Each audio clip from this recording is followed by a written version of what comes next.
que le premier ministre aussi wax na si voyage am bi nga xam te ni moom la def Chine wax na que am na lu bare ay jumelage par rapport ak les pôles territoire yi nga xam te ni aussi am na si wàllum koppar wax na si lu bare bari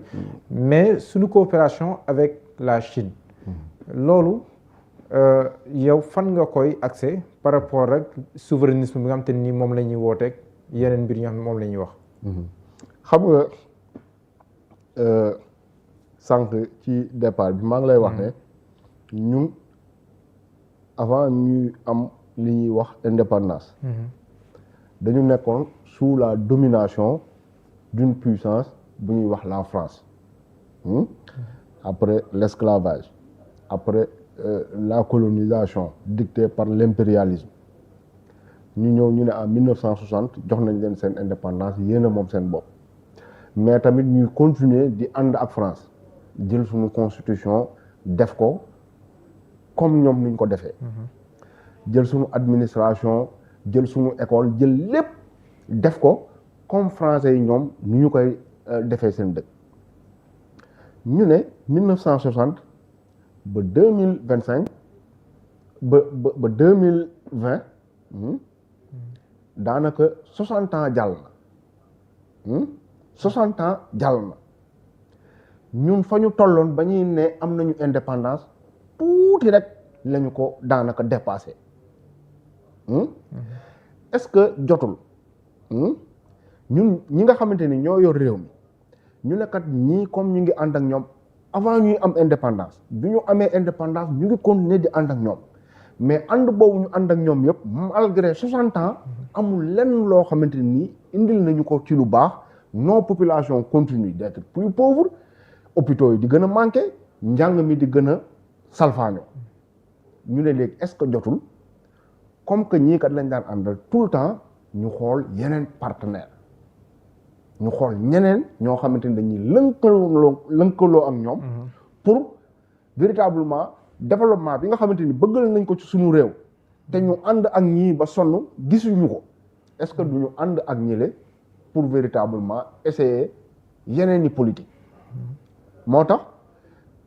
multipolarisme bi nga xamante ni dañ koy noter ci àdduna bi maanaam nekkatul benn pôle d'influence boo xamante ni moom mooy dicter sa loi à tout le monde léegi am nañu plusieurs pôles yoo xamante ni ñoo existé ci monde bi képp koo xamante ni jàpp nga ne modèle de développement occidentaux yi topp nga ko pendant des décennies sans résultat tey gis nga ñeneen ñoo xamante ni mën nga lier ak ñoom un partenariat boo xamante ni ce sera plus fécond jàpp naa ne doo hésiter pour def ko te Ousmane Sonko effectivement ci lu mu nekk nii mooy véritablement souveraineté bi nga xamante ni bu ñu koy wax mais c'est par rapport à la puissance bi nga xamante ni moo ñu yàgg dominer moom la ñuy wax ne dañuy souverain par rapport ak moom maanaam moom suñu bopp de sorte que kenn duñu dicter li nga xamante ni noonu la ñuy doxalee réew mi donc bu boobaa nga dem ci une puissance bu mel ne la Chine nga xamante ni yéen dafa am loo xamante ni da ngeen koo nuróole maanaam mooy vous êtes des peuples vous êtes des pays yoo xamante ni dañ leen a yàgg a dominer parce que chinois yi xëy na esclavage colonisation la ñuy wax mais ñoom je ne dirais pas qu'ils ont vécu pire mais daj nañu également lu kenn xamul ci domination tubaab bi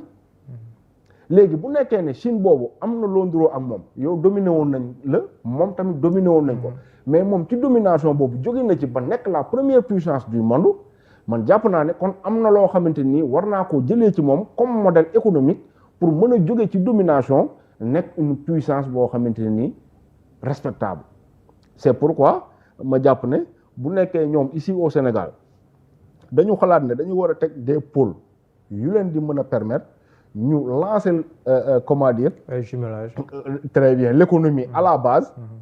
te nga xam ne Chine à travers la provincialisation de sa de son état def na de sorte que les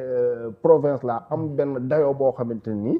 mën na la permettre soo ko assimiler ak les pôles yi nga xamante ni da nga koy installer fii au Sénégal mais mu am véritablement benn similitude boo xamante ni da lay pousser vers le haut. mais am na ñuy naan que référence su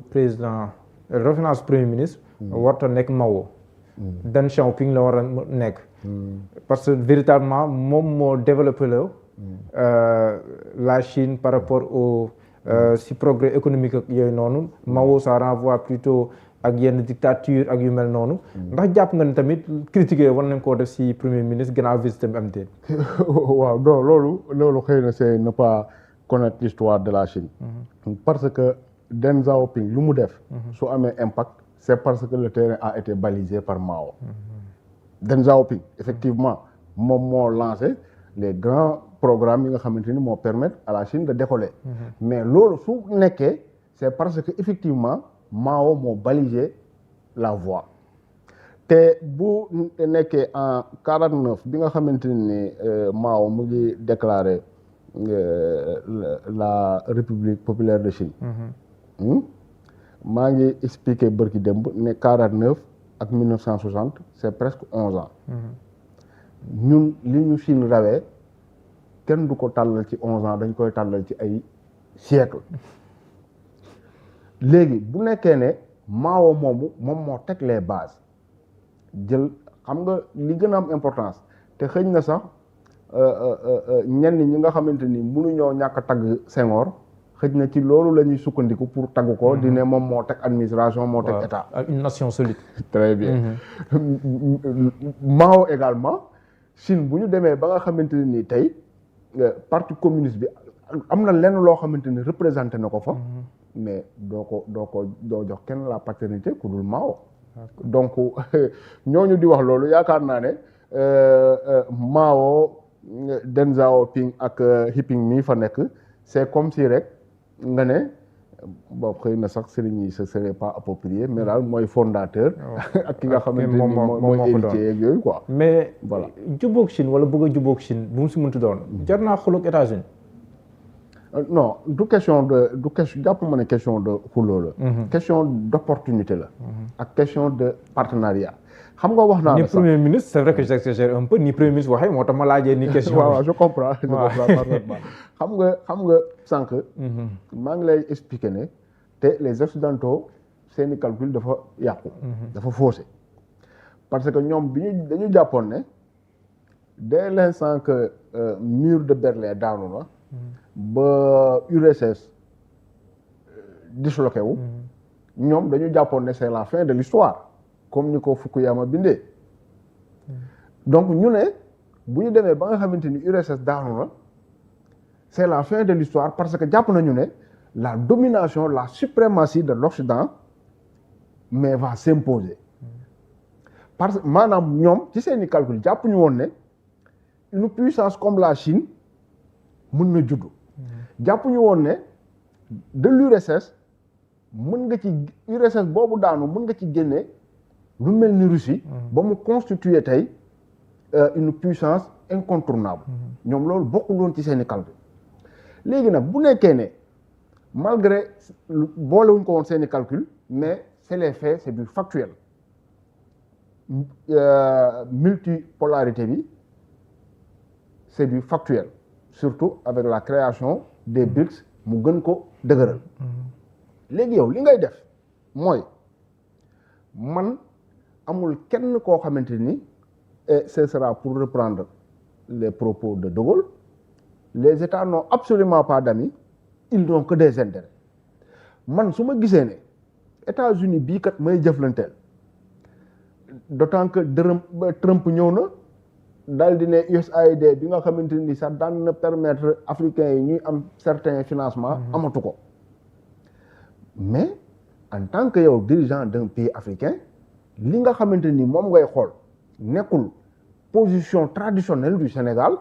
mais position bi nga xamante ni moom mooy permettre au Sénégal mu am ay partenaires yoo xamante ni jëflante ak ñoom dina ko mën a permettre véritablement mu atteindre ses objectifs.